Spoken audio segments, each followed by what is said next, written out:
Vladimir Putin calls ban on Russian Olympic athletes discrimination. Moscow. Russian President Vladimir Putin hit out at discrimination against the country's banned track and field athletes at a Kremlin send-off ceremony Wednesday for its depleted Olympic team.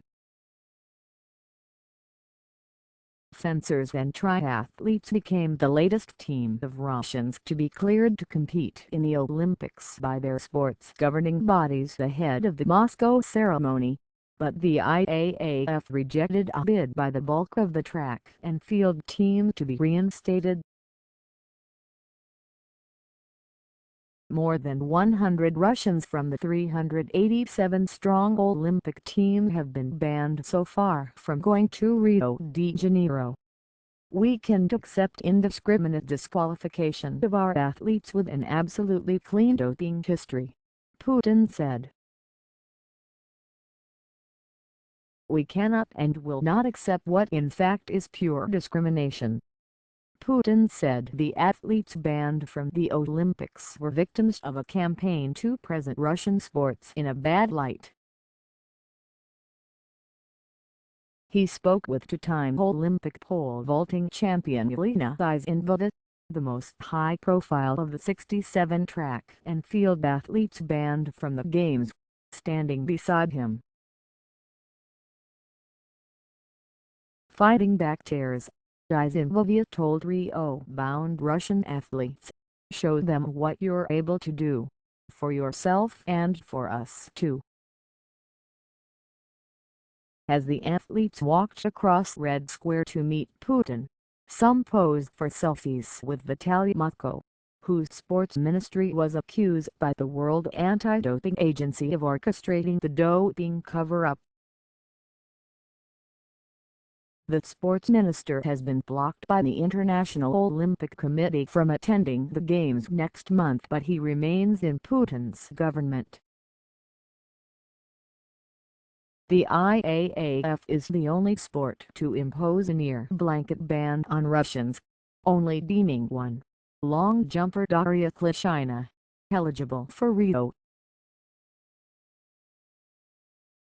"The situation went beyond the legal field as well as common sense," Putin told the audience, which included many of the banned athletes. "It's a well-planned campaign which targeted our athletes, which included double standards and the concept of collective punishment which has nothing to do with justice or even basic legal norms. Not only have our athletes who never faced any specific accusations been hurt, this is a blow to the entire global sports and the Olympic Games." Clearly, the absence of Russian athletes who were leaders in some of the sports will affect the competition. There was positive news, however, from Putin's ally, Alisher Usmanov, the Russian billionaire who is president of the International Fencing Federation. The governing body said it would allow the 16 Russian fencers who have qualified for the Rio Games to compete, and it approved for reserves. The decision came after the FIFA said it had re-examined 197 tests taken from Russian fencers in 35 countries over the last 2 years, which all came back negative.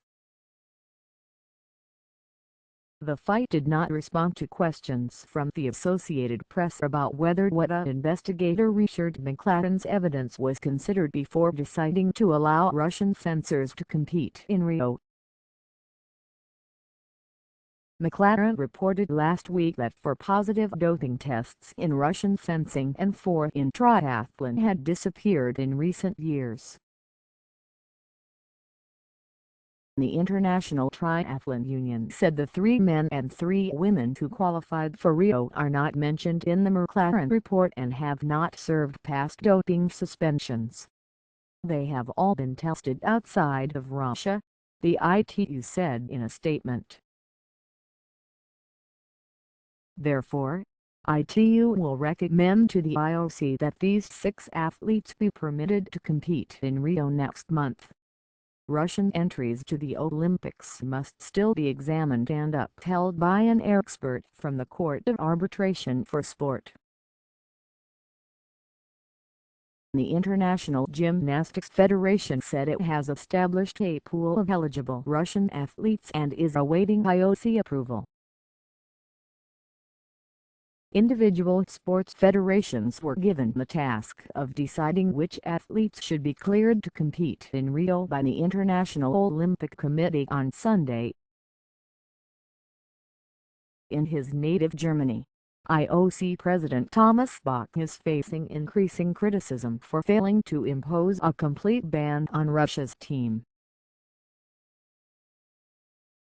Germany's National Anti-Doping Agency chief Andrea Gotzmann said the decision does not follow the IOC's declared zero-tolerance policy, saying Bach has missed a huge chance.